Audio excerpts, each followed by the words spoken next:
Chapter 1. Who raises our children? There was a large sign on the office door of the private clinic giving the MD's full name, along with a title indicating an advanced academic degree and identifying him as a specialist in child psychology. He had been recommended to me as one of the best scientific minds on the subject of parent-child relationships. I had put my name down for his last appointment of the day, as I didn't want to limit the length of our consultation. If it proved useful, I was prepared to pay him extra to continue, as I was in such desperate need of advice. I opened the door and walked in. Behind the desk was seated a gentleman of retirement age with a drawn face, listlessly stuffing sheets of scribbled paper into a file. After inviting me to take a seat, the doctor placed a clean sheet of paper before him and said, "So, how can I help you?" To avoid getting into a long extended story about everything that had happened after meeting with Anastasia, I did my best to put the essence of my question in a nutshell. Alexander Surovich, I need to learn how to get along with my son, who will be soon 5 years old. So you believe you have lost contact with your son? The psychologist asked blandly and dispiritedly. There has been practically no meaningful contact as such to date. The way it's turned out, since his birth, I've hardly had any communication with him at all. I saw him one time while he was an infant, but after that, I haven't talked with him even once. So I have to say, he's started learning about life without me. We've been living quite apart from each other. But now I'm going to have a chance to meet with my 5-year-old son and actually talk with him. Maybe there are some ways to help make him favorably disposed toward me, like when a man marries a woman who already has a child and wants to get along with him to become his father and his friend. There are ways, certainly, Alexander observed, but none which are guaranteed to be effective in all cases. There is so much in the parent-child relationships that depends on the individual nature and character. I realize that, but still, I'd like to become familiar with whatever specific hints you may have. Specific, When you make your appearance in the family, and you have to remember that even a single mother with a child constitutes a family, try to interfere as little as possible with the way of life they already have established. It will take some time before you become anything beyond an outsider to your son, and that's something you've got to accept.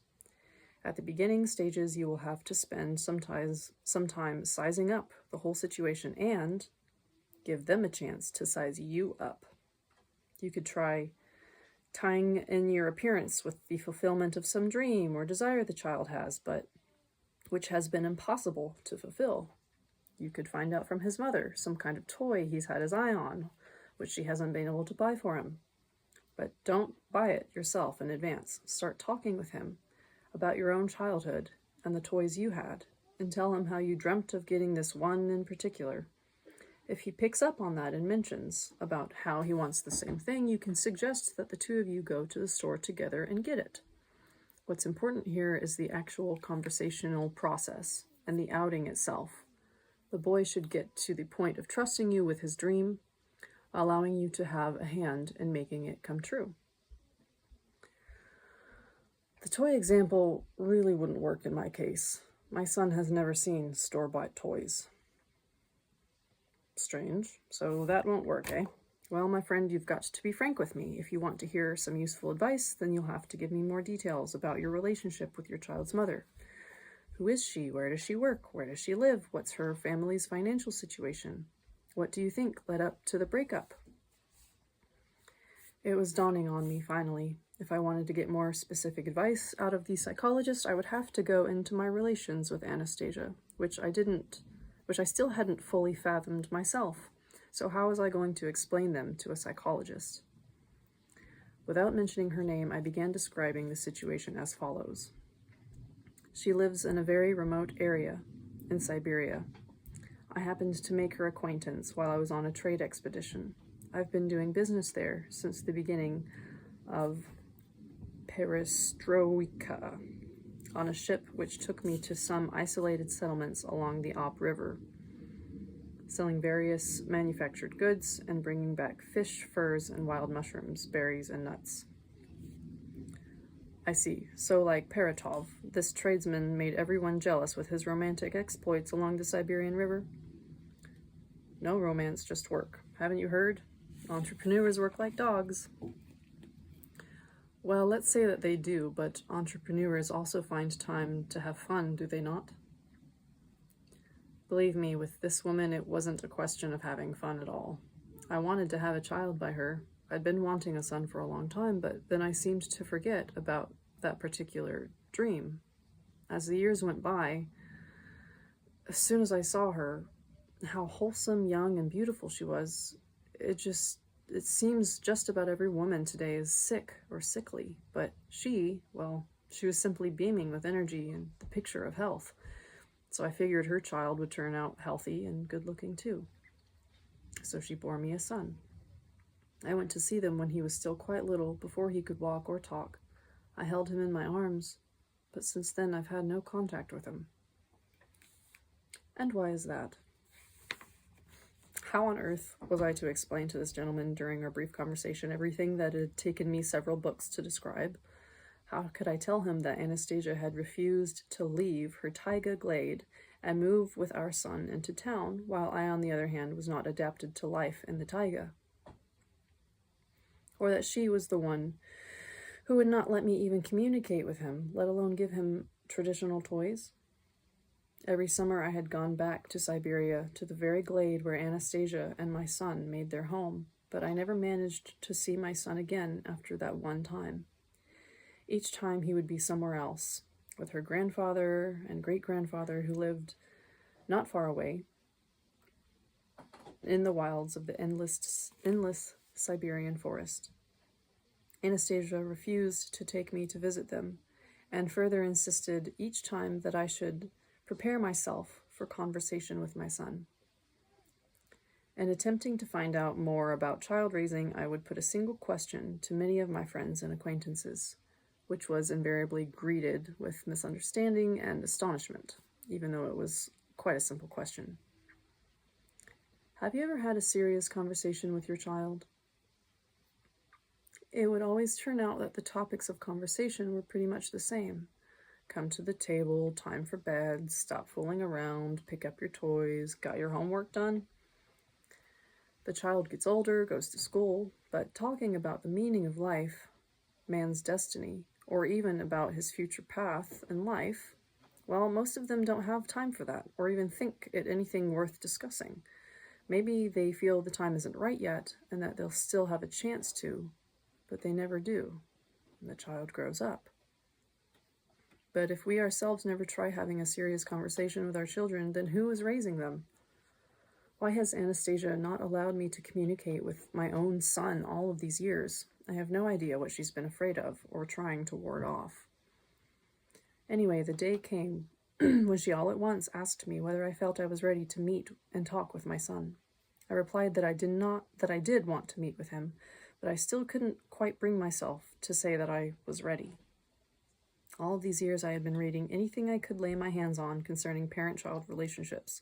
I kept writing my books, giving talks at conferences in various countries, but wrote and said almost nothing about the most important thing that interested me during all of this time, the raising of children and how older generations should interact with them. I kept thinking about all the different words of advice I had encountered in child-raising literature, but each time I would find myself coming back to what Anastasia had said. Raising children means also raising yourself. It took me a long time to comprehend the meaning of that saying, but I finally managed to reach a definite conclusion. Our children are not raised by parental admonition, nor by kindergartens, schools, and colleges. Our children are raised by the way people live, the way we ourselves live, and the way society in general lives. No matter what kids hear from their parents or teachers in school or any kind of institution of learning, no matter what clever systems of education are adopted, children will follow the lifestyle practiced by the majority of the people around them.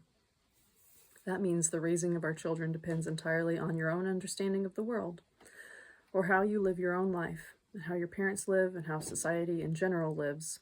A sick and unhappy society can only give birth to sick and unhappy children. If you don't tell me in detail about your relationship with the mother of your son, I'll have a hard time finding any real advice to give you, said the psychologist, interrupting a rather lengthy pause. That's a rather long story, I mused. To put it briefly, the way things have turned out, I've had no communication with my son for several years, and that's all there is to it. Okay then. Tell me, in all the years have you given any financial support to your child's mother? I think for an entrepreneur, financial support would be the simplest way to show your interest in the family. No, I haven't. She believes she is fully provided for. So she's a wealthy woman then? Let's just say she has everything she needs. Alexander Surovich rose sharply from behind his desk and blurted out, She lives in the Siberian taiga. She lives the life of a recluse. Her name is Anastasia, and your son's name is Volodya. And you are Vladimir Nikolaevich Megre. I recognize you. I've read your books, more than once, in fact. Yes? Alexander Surovich started pacing the room excitedly. Then he began talking again. Well, I was right, eh? I guessed it. So, would you please answer me one thing? I need an answer. It's very important to me, to science. But no, don't answer. I'll say it myself. I'm beginning to understand. I'm sure that all the years since you first met Anastasia, you've been doing intensive studies in psychology and philosophy. You've been constantly thinking about child raising, am I right? Yes. But the conclusions you reached after reading these scholarly books and articles didn't satisfy you. And so you started looking for answers within yourself, or in other words, you started reflecting on the rising generation, on child raising. More or less, but most of all about my son. That's an inseparable part of it. You came to see me in desperation, and without much hope for answers to the questions you've come up with. And if you don't get them from me, you'll go searching again on your own. Yes, probably. So, amazing. I'm going to mention the name of someone who is immeasurably stronger and wiser than me in all of this. Who is that person, and how can I arrange an appointment? That person is none other than your Anastasia, Vladimir. Anastasia, but she's hardly said anything about child raising lately. She's the one who wouldn't let me communicate with my son. That's just it. She's the one. And up until this moment, I haven't been able to find any logical explanation for this decision on her part. Such strange behavior. A loving woman suddenly announces to the father-to-be that he shouldn't communicate with his own son. A most irregular situation. Never come across it before. But the result? The result is simply amazing. You see, she has succeeded in making you... No, that word isn't applicable here. Anastasia has succeeded in attracting... And who, if you will pardon me, she's not made a very well-educated entrepreneur get interested in psychology, philosophy, and the problems of child raising. You've been thinking about that through the years, I can tell. As much just by the simple fact that you came here to see me. She's been raising your son all these years by herself, but at the same time, she has also been educating you. She's been preparing you for this meeting of father and son. Yes, she actually has been raising our son alone. As for educating me, I don't think so. We don't get along together all that often. We don't get together all that often, and only for a brief time. But that information she gives you, even during those brief moments, as you say, you're still having to sort out even today. The information is truly amazing. You, Vladimir, said that Anastasia rarely talks about child raising, but that's just not so. Alexander Surovich quickly went over to his desk and pulled a thick gray notebook out of one of the drawers. Tenderly stroking it in his hands, he continued. I took all Anastasia's sayings in your books about birth and the raising of children and wrote them out in order, leaving out the details of the plot. Maybe, though, it wasn't right to take these quotations out of context. After all, there's no doubt the plot makes them a lot easier to comprehend. The sayings of Anastasia are fraught with great meaning, a great philosophical meaning, I would say, and wisdom from an ancient culture. I'm inclined to suppose, and I'm not alone here, that the principles are set forth in some kind of ancient book, maybe millions of years old. What Anastasia says has the kind of depth to it and the accuracy of expression that one associates with what I think are the most important thoughts set forth in ancient manuscripts, as well as modern scholarly works. After I had written out everything I could find concerning the birth and raising of children, what I had before me amounted to a treatise with no equal anywhere in the world. I am sure it will be used as the basis for a great number of dissertations and awarding of academic degrees, along with amazing discoveries, but even more importantly, it will give rise to a new race on the earth known as man. But man already exists now.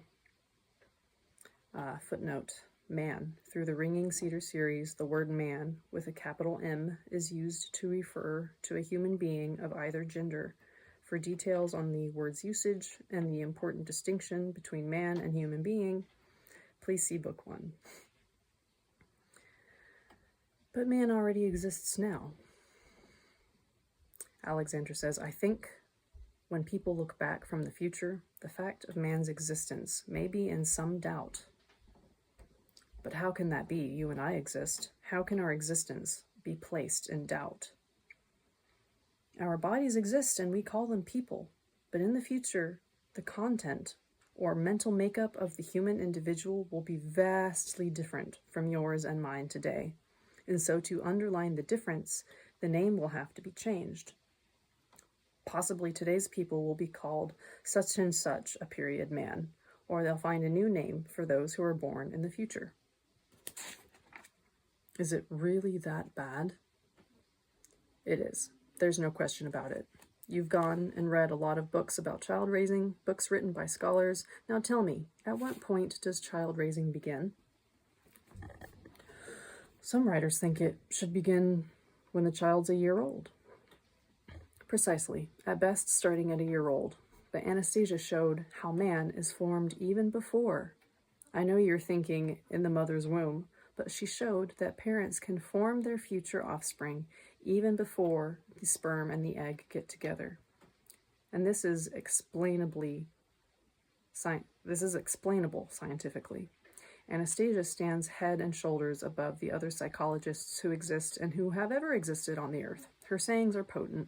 They cover all stages of development and the raising of the child, the preconceptual, the conceptual, and the fetal stage, and so forth.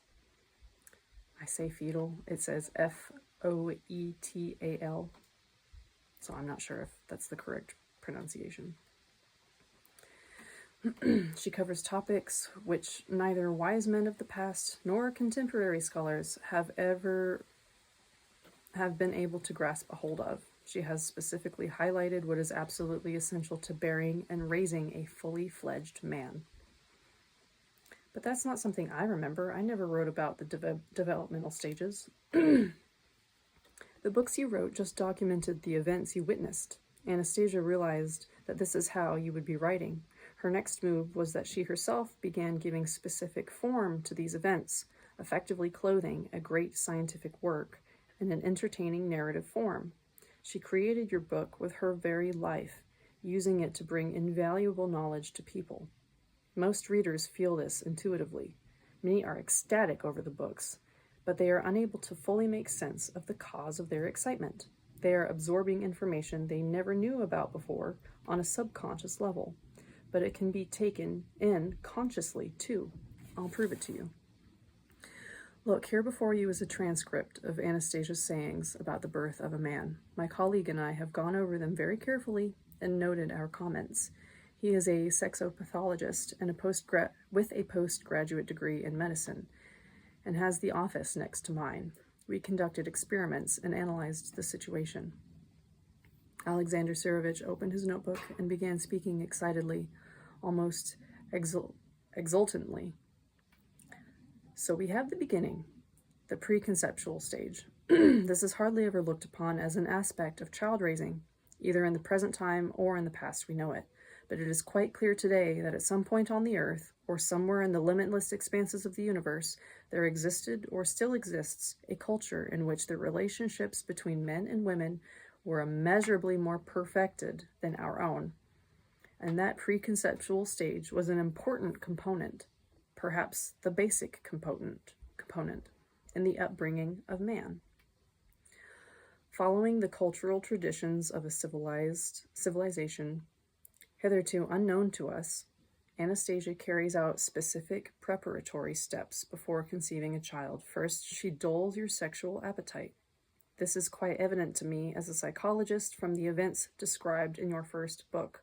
Let me remind you of the order in which those events take place. During a rest stop on your trek through the taiga, you drink some cognac and have a bite to eat, but Anastasia does not respond to your offer of food and alcohol.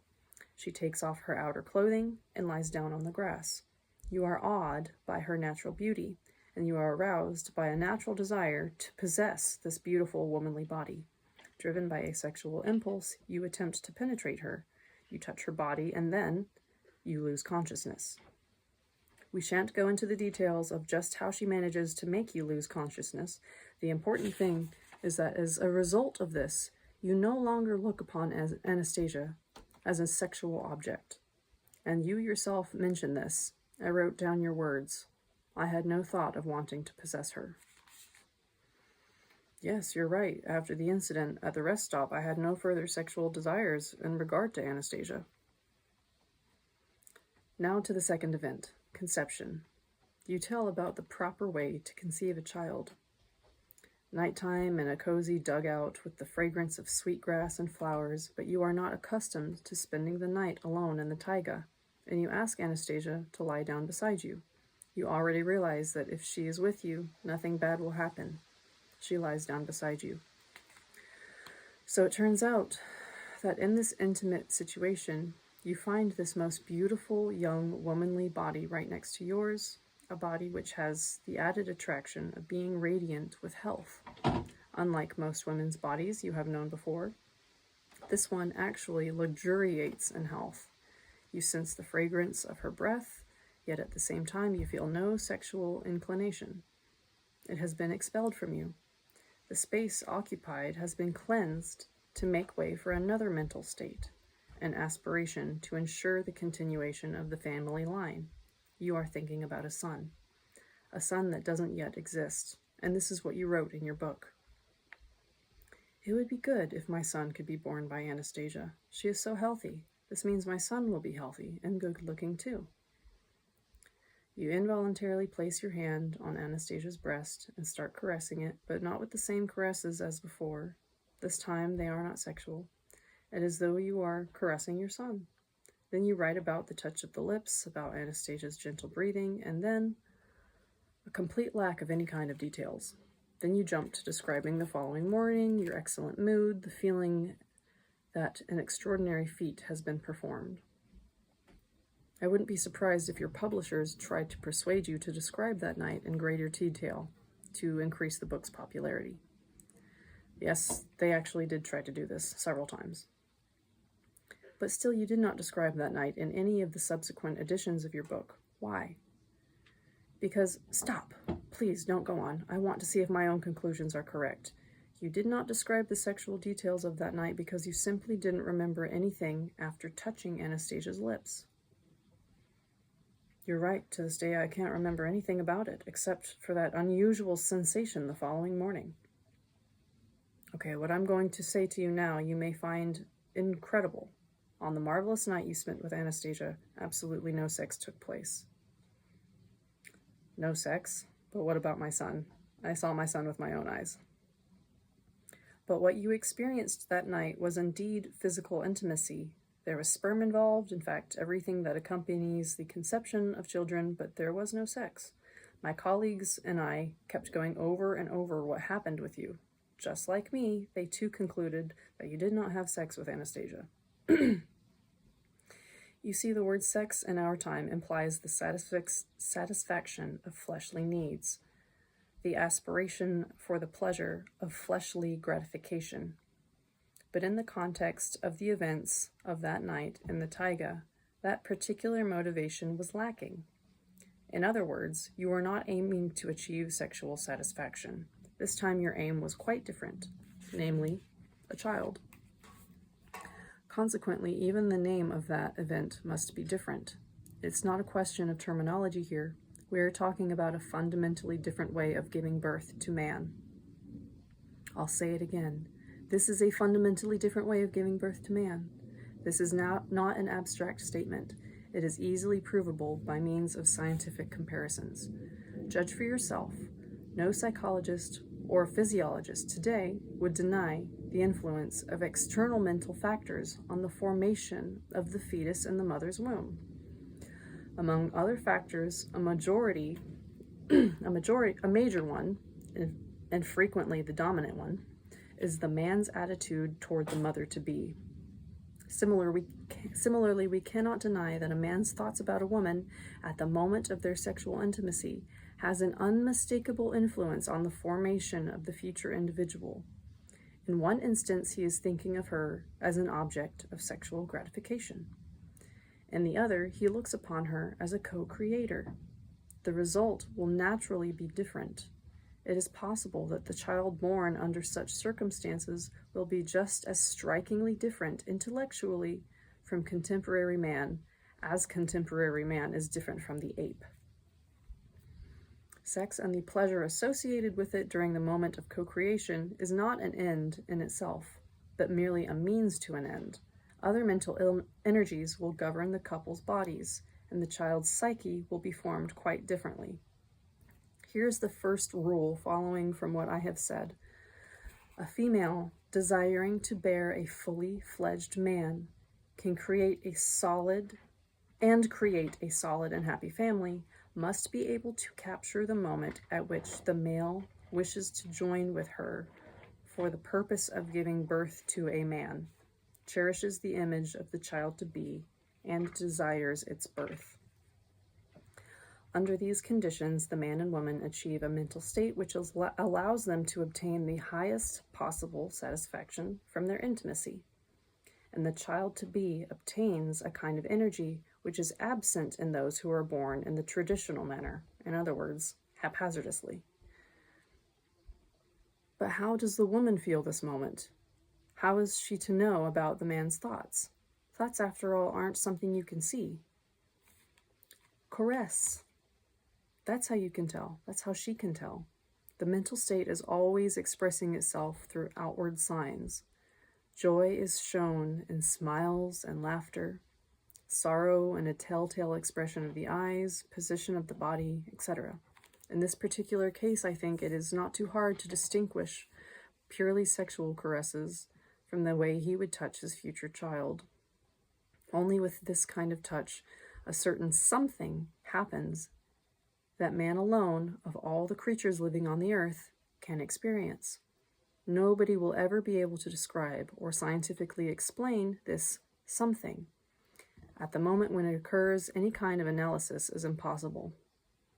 As a psychologist, I can only assume that what is paramount in such an event is not the coming together of two physical bodies, but something immeasurably greater, the merging of two thoughts into one. More specifically, the merging of two complexes of feelings into one. The pleasure and bliss experienced through this are significantly superior to mere sexual gratification. Its continuity is not fleeting, as is with ordinary sex. The inexplicable pleasant feeling that it brings can last for months and even years. This is what makes a strong and loving family. This is what Anastasia was talking about. This also means that once the man has experienced it, he cannot bring himself to exchange the new sensation for mere sexual gratification. He will not be able to, or even desire to, betray his wife, his beloved. That is the moment that marks the beginning of the formation of the family, a happy family. There is a saying that marriages are made in heaven. The saying is quite true in respect to this particular case. Judge for yourself. What is generally considered today to attest to a heavenly marriage? A scrap of paper issued by the Civil Records Office, or all sorts of church rituals. Funny, isn't it? Funny and yet at the same time sad. Anastasia is quite right when she says that a marriage made in heaven can only be affirmed by the couple's extraordinarily splendid mental state, which leads to the birth of a new and fully fledged man. And I might add that the majority of children born today are born out of wedlock. And now, I would like to read to you some comments made by my colleague, the sexopathologist.